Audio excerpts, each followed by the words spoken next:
Welcome to STV 8 p.m. Balinga Newscast on Spectrum Television. We are broadcasting live from our headquarters here in Accra, in the city of Douala. In our headlines, Cameroon joins the world to commemorate World AIDS Day today, December 1, 2022. The day is dedicated to raising awareness of the AIDS pandemic caused by the spread of HIV infection and mourning those who have died of the disease. This year's theme emphasizes on eliminating the inequalities such as gender inequality that have slowed the fight against the disease. We shall be having the reaction of a doctor with our reporter Josephine Binze in this newscast, and also as the hours, minutes and seconds narrows down to the Indomitable Lions encounter with Brazil tomorrow, December 2, 2022 at 8 p.m. Cameroonians met in the streets of Douala have reviewed the players they wish to see on the field. This and many more in a while. Thanks for joining us once more on another edition of the 8 p.m. Balinga Newscast on Spectrum Television. We'll begin in the French language with you, Oyan. Good evening. Bonsoir Catherine Koné, mesdames et messieurs, bonsoir et bienvenue au journal. Le second dialogue de l'initiative du bois durable pour un monde durable est officiellement lancé ce jour à Douala par le ministre des Forêts et de la Faune. Le programme vise l'amélioration de l'exploitation du bois. Au Cameroun, cette mission est confiée au Centre de promotion du bois. Les détails avec vous, Inès Pangan et Nono Foutu. Dans la lutte contre les changements climatiques. Les scientifiques expliquent que ces deux éléments absorbent le dioxyde de carbone dans l'atmosphère par la photosynthèse et stockent le carbone dans le bois et les sols. Les forêts couvrent 31% de la planète et garde près de 296 gigatonnes de carbone. Elle fait partie du lot des mesures qui sont prises dans le cadre de la lutte contre les changements climatiques. Comme vous le savez, la forêt est aujourd'hui considérée comme un élément essentiel de cette lutte. Et la forêt ainsi que sa gestion durable. La gestion durable des forêts aiderait donc à maintenir sa capacité de renouvellement, sa bonne santé et sa vitalité. Cela passe par une exploitation rationnelle du bois. Au Cameroun, cette mission est confiée au Centre de promotion du bois, en abrégé CPB, une structure attachée au ministère des Forêts et de la Faune. Dans notre pays, dans le cadre de la SND 30 et plus particulièrement de l'application de la politique d'importation-substitution, nous avons décidé d'une part de restructurer le CPB, le Centre de promotion du bois, et d'autre part, cela est en lien avec l'arrêt de l'exportation des bois sous forme de grumes. Permettre au CPB d'être un instrument sous-régional dans la promotion du bois, la valorisation des techniques et dans la lutte contre les changements climatiques, ce sont les objectifs du second dialogue de l'initiative Un bois durable pour un monde durable. Un projet porté par l'Organisation des Nations Unies pour l'alimentation et l'agriculture est lancé officiellement ce 1er décembre 2022 à Douala. And in the same line, the Sustainable Wood for a Sustainable World project launched today in the city of Douala is an initiative of Food and Agriculture Organization of the United Nations. More of the project in the following interview of Thais Juvenal. We were here in 2019 when we had the dialogue, the Sustainable Wood for a Sustainable World dialogue for Francophone countries, and we also had a national dialogue. And in that national dialogue, we were able to agree on some recommendations for strengthening the wood value chains in Cameroon, which was followed up by a request from the Center for Promotion of Wood of Cameroon, the CPB, to work with FAO to support the center in becoming a structuring pillar of the development of sustainable value chains in Cameroon. And we are here today, as the Minister said, to discuss detailed actions to take this to concrete implementation. We are going to discuss today not only with the government but with all relevant stakeholders. You have seen we have today representatives from the industry, from the artisanal value chain, from the associations of educational and formation of expertise. We have here donors, we have here members of the international community, the cooperation, international cooperation community, and what we want is to together agree on what are the priorities and how we can work together to make the Center for Promotion of Wood support the development of a value chain that will generate the environmental sustainability, but also generate income and employment in an inclusive manner. Le budget de l'année 2023 du Cameroun s'équilibre en recettes et en dépenses à plus de 6 345 milliards de francs CFA. Après la présentation du programme économique, financier, social et culturel du gouvernement pour 2023 par le Premier ministre devant les députés, le ballet des ministres se poursuit devant la commission des finances de l'Assemblée nationale. Les ministres des Travaux publics et des Transports y étaient pour défendre leurs différentes enveloppes budgétaires. Je vous propose de les écouter. Ils sont au micro de STV. Et nous devons absolument, en 2023, démarrer Moradabanga Koussi. Nous allons démarrer les travaux sur la Ring-Route, la section Kumbo-Kambe-Misaye et finir avec les études techniques sur les autres sections. Nous allons achever les travaux sur Babadjou-Bamenda, les lots Babadjou-Matadzen, Matadzen Welcome to Bamenda, le contournement de Babadjou. Bref, il y a un certain nombre de projets que nous allons achever en 2023 pour réaliser 560 km de nouvelles routes bitumes. Le ministère des Transports a pu bénéficier d'une enveloppe de base de l'année 2023 de un peu plus de 92 milliards de francs CFA. C'est-à-dire un peu plus de 11,6% par rapport à l'année dernière, enveloppe qui se situait à 82 milliards 500 millions. Nous avons donc réparti cette enveloppe budgétaire sur les 6 programmes du ministère des Transports et dont les priorités concernent les 4 secteurs des transports, la météorologie et l'appui institutionnel. Nos priorités donc au niveau des transports routiers, c'est la multimodalité, c'est-à-dire que la nécessité de tous les modes de transport de s'interconnecter et surtout le programme qui nous tient particulièrement à cœur, c'est la prévention routière. L'objectif étant clair de continuer à lutter contre les accidents de circulation et de baisser le nombre de morts sur nos routes. Pour ce qui est du transport aérien, le programme prioritaire aujourd'hui passe d'abord par la réhabilitation de la piste d'atterrissage de l'aéroport de Garoua. Let's now talk about education. The Minister of Secondary Education, Pauline Nalova-Lyunga, has reassured teachers on the head of state's willingness and approval of salary advancement. How will the teaching domain be improved? Answers in the following excerpt. We fought for the teachers to have their debt paid. The head of state was very focused on paying their debt, and it has now been paid and put in the budget. And so they have nothing to complain again. Now it's for them to work fully and make sure that they give back to the person who has been able to make sure that they have what they deserve. It's a crucial time now, because this is the time when we're talking about professionalization. The question we need to ask today is that school, what is the difference between the classroom, school today, and school yesterday? That is before COVID and after COVID. What is the classroom supposed to look like? Is the classroom going to be the same? No. We're saying that we're using technology to help to improve on teaching. So what are we going to do? You're going to see a classroom which has a whiteboard. Whiteboard different from what you call blackboard here, where you cannot even see what is written when the board is not painted.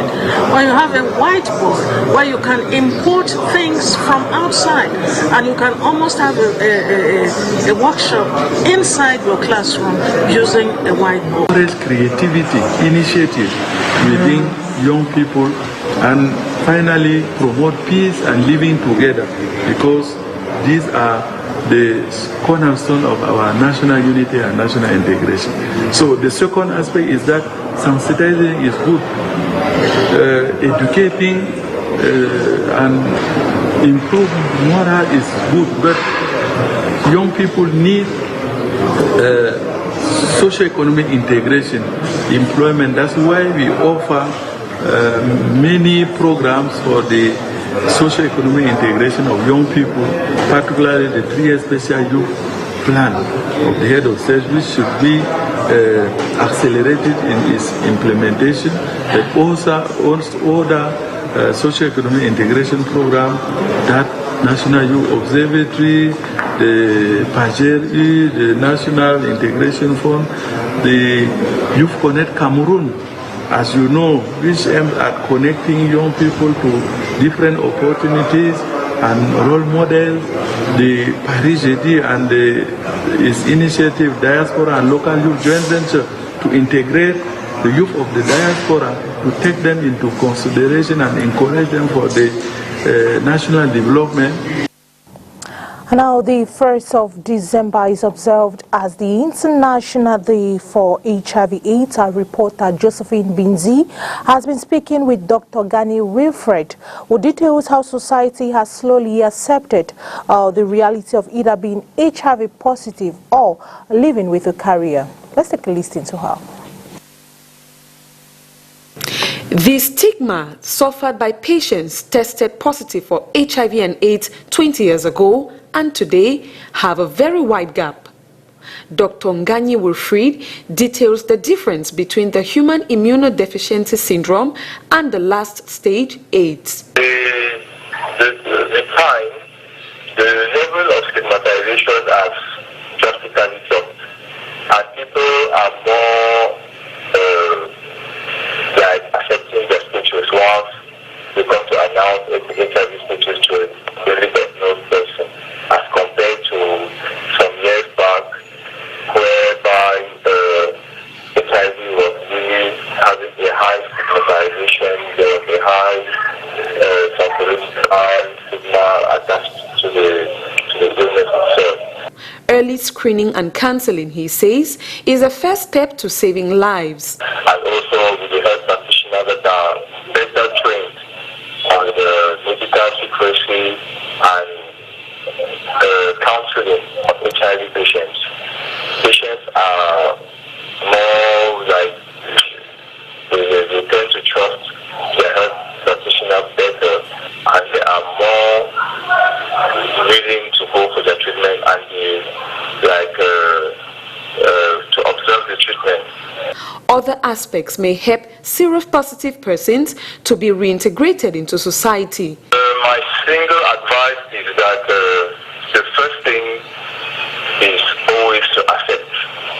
Once you accept your status, that is the open door to whatever thing that can happen next. Once you accept your status, it's an open door to treatment. Once you accept your status, it's an open door to be accompanied by the health practitioner, to be accompanied by your family members and all the like. Then, second thing is being reluctant to know your HIV status. The 1st of December worldwide is considered the International Day for HIV and AIDS, as free screening, counseling and assistance is available at various health centers. Cameroon in 2022 counts 400,000 new cases as compared to 2010, where about 700,000 positive cases were recorded throughout the national territory. L'actualité du continent, c'est dans le Round-up Afrique avec Vivi. En République démocratique du Congo, des combats à l'arme lourde ont repris jeudi dans l'Est entre les rebelles du M23 et l'armée congolaise après 5 jours de trêve suite aux décisions du sommet de Luanda du 23 novembre selon des sources sécuritaires et rebelles. Au Burkina Faso, le Premier ministre Apollinaire Kielem de Tembela a demandé à la France lors d'une rencontre mardi avec l'ambassadeur de France Luc Alade des armes et des munitions pour les supplétifs de l'armée qui l'aident dans sa lutte contre les djihadistes selon un communiqué. En Afrique du Sud, le Congrès national africain se réunit en urgence jeudi au lendemain de la remise d'un rapport réclamant la destitution du chef de l'État Cyril Ramaphosa. Les discussions porteront sur un scandale impliquant de mystérieuses sommes d'argent en liquide retrouvées dissimulées dans une de ses luxueuses propriétés. À Sao Tomé et Principe, l'opposant et ex-président de l'Assemblée nationale Delphin Neves, accusé par le Premier ministre d'avoir commandité une tentative de coup d'État vendredi, a dénoncé mercredi un simulacre destiné à le faire éliminer.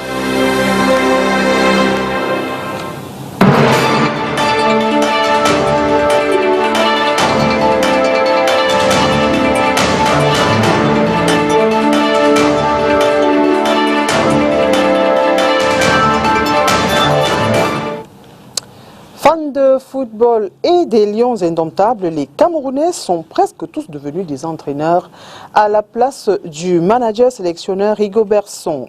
En cette veille du match Cameroun-Brésil, certains ont tenu à donner des conseils à l'entraîneur. Léla Renganze et Nono Foutu. Autant de citoyens camerounais, autant d'entraîneurs.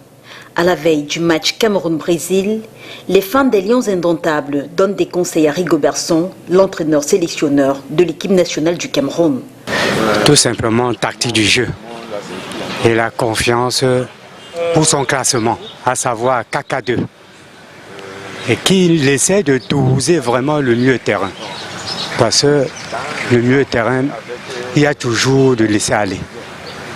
Le duo Choupo-Moting-Aboubakar Vincent ayant fait ses preuves lors du duel avec la Serbie, les Camerounais ne sont pas opposés à l'idée de remettre ça. Le conseil qu'il peut donner au coach, c'est qu'il nous met les deux attaquants, Aboubakar Vincent et Choupo-Moting au même moment. Avec ça, on est au moins sûr qu'on peut faire quelque chose. Le conseil que je peux donner, c'est faire jouer Choupo et Aboubakar Vincent. Voilà le grand conseil que je pourrais lui donner. Au moins que Choupo et Vincent puissent jouer. Choupo et Vincent à la fois. Pour cet autre supporter, peu importe les décisions du sélectionneur, le plus important est qu'il parvienne à satisfaire la nation en offrant une victoire. Il a la responsabilité en main. Est-ce que c'est nous qui nous n'allons pas lui dire ce qu'il doit faire? Il faut qu'il sache que les Camerounais ont besoin de la victoire. Ce n'est que ça. Sans pour autant totalement assurer la place du Cameroun en huitième de finale, une victoire sur le Brésil augmenterait tout de même les chances des Lions indomptables d'y accéder.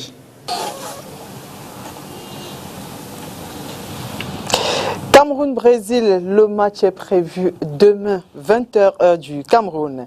Si le Brésil est déjà qualifié pour les huitièmes de finale, tel n'est pas le cas pour le Cameroun qui jusqu'ici n'a qu'un seul point. Quelles sont les chances des Lions indomptables? Faites vos jeux avec Léla Renganze et Nono Fouti. Je m'aimerais qu'on n'attend pas mettre Aboubakar Vincent toujours à la dernière minute. Parce qu'il essaie toujours de faire quelque chose, de faire la différence, de changer le match. Donc, moi, je préférerais qu'on le mette à la première partie. Oui, à la première partie. Lui et Choupo-Moting, comme ils s'entendent beaucoup. Je ne dis pas, je n'exclus pas les autres. Qu'on les mette même 3 ou 4 attaquants à la fois. Parce qu'on a affaire à une grande équipe. Donc on n'attend pas mettre réserve. Et les autres compartiments, tu vois, à la défense, au milieu, tu vois. Oui, déjà au niveau de la défense, Koulou est là, Jean Castelletto est là, c'est déjà bon. Je crois encore. Oui, Oyongo est là, Faye est là. Donc je crois que les 4 qui sont les 2 latéraux, les 2 défenseurs, là, je crois que ça va aller. Mon classement, j'ai déjà Epassi qui est au goal. Derrière, je vais mettre Christophe Nyon, Oyongo Bitolo, de l'autre côté. C'est nous Boutolo. Nyon Tolo, de l'autre côté. Et de l'autre côté, Faye Collins, l'infatigable. Au milieu de terrain, je préfère encore jouer avec Umgoet et Zamboanguissa.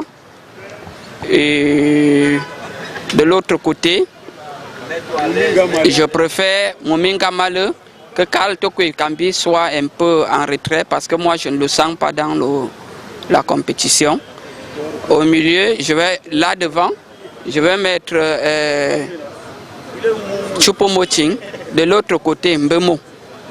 Et je pense que ça peut aller. Et à la seconde partie, on met la carte joker, on sort un milieu de terrain et on remet notre carte joker qui est Aboubakar Vincent, l'infatigable, l'homme qui a toujours renversé la tendance. Donc, avec ça, je pense que le Brésil va porter au moins 4 à 5-0. Je vois déjà à l'attaque Choupo et Aboubakar, deux avancantes à l'axe. Je vois dans les côtés Mbemo d'un côté et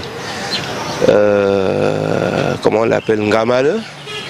Au milieu, je vois Ncham, je vois Zamboanguissa et on a Umwet, quelque chose comme ça. À la défense, c'est du côté gauche, je préfère Ebossé, Nkoulou et comment on l'appelle là, Castelletto. Et à droite, Faye. Voilà mon équipe type. In the French language, Effectivement, Catherine Koné, pour ce match Cameroun-Brésil, quel est votre 11 entrant? La question a été posée à certains habitants de la ville, de la cité économique. Je vous propose de les écouter. Une victoire des Lions indomptables face au Brésil, certains Camerounais n'y croient pas. J'espère une victoire du Brésil. Un score de 2-0. Un but de Rodriguez, un but de Vinicius Junior. Le Brésil va nous gagner par 2-1. Jésus et Rodriguez. Bon, pour le match du Cameroun et le Brésil, je pense que le Brésil va battre le Cameroun. Hein. Il faut être vraiment sincère. Parce que là, avec l'équipe que je vois là, c'est très compliqué. C'est vrai, je suis patriote, mais c'est avoir le Brésil et c'est les champions du monde. Bon, moi, je ne sais pas vraiment qu'est-ce que je peux donner comme mon pronostic. Hein. Pour d'autres, par contre, les Lions indomptables se montrent très souvent offensifs une fois qu'ils sont acculés. Et puis le Brésil ne nous fait pas peur. Hein. Le Brésil ne nous fait pas peur. Et c'est quand on n'attend pas les Lions que les Lions réagissent. Vraiment. Que son se calme et qu'il fasse confiance, c'est tout. Mais le Brésil ne nous effraie pas. On peut gagner le Brésil. Donc, qui fait son classement en mettant les deux attaquants phares. Là, on est sûr de gagner le match. Pour son troisième match de groupe, le sélectionneur brésilien annonce vouloir faire tourner son équipe. Et le Brésil étant déjà qualifié pour les huitièmes de finale, l'enjeu ne sera pas le même que pour le Cameroun qui n'a qu'un seul point. Le Brésil étant déjà qualifié, peut venir durant notre rencontre un peu plus relax. Donc ce qui nous donne toutes les chances de pouvoir gagner. Maintenant, si on persiste dans le même chemin qu'on a pris la dernière fois pour égaliser les 2 buts et remonter le score, on a toutes nos chances demain. Si jamais il y a cette même rage, c'est là où on aura toutes nos chances demain. Et donc, le Cameroun a encore des chances de passer. Voici venu l'heure des si. Parce qu'il est primordial que le Cameroun gagne au moins 2-0 pour être à l'aise et sûr de pouvoir passer si et seulement si la Suisse ne bat pas la Serbie. Cameroun-Brésil, quel est votre pronostic? Le Cameroun gagne par 4-0. But de Aboubakar Vincent et le reste, je ne connais pas le nom de tout le monde. Aboubakar a un but et Choupo a un but. C'est 2-0.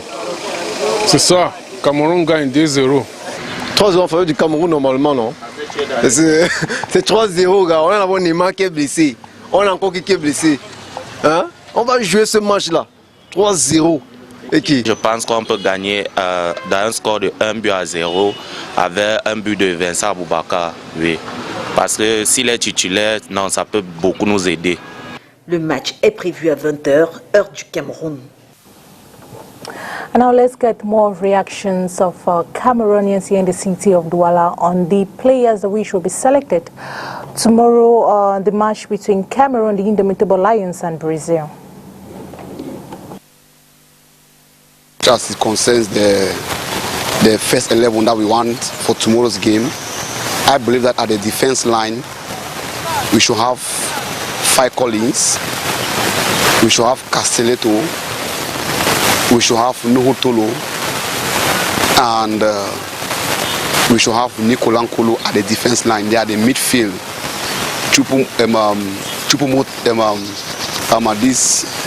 This guy, Zamwangisa, has to be there.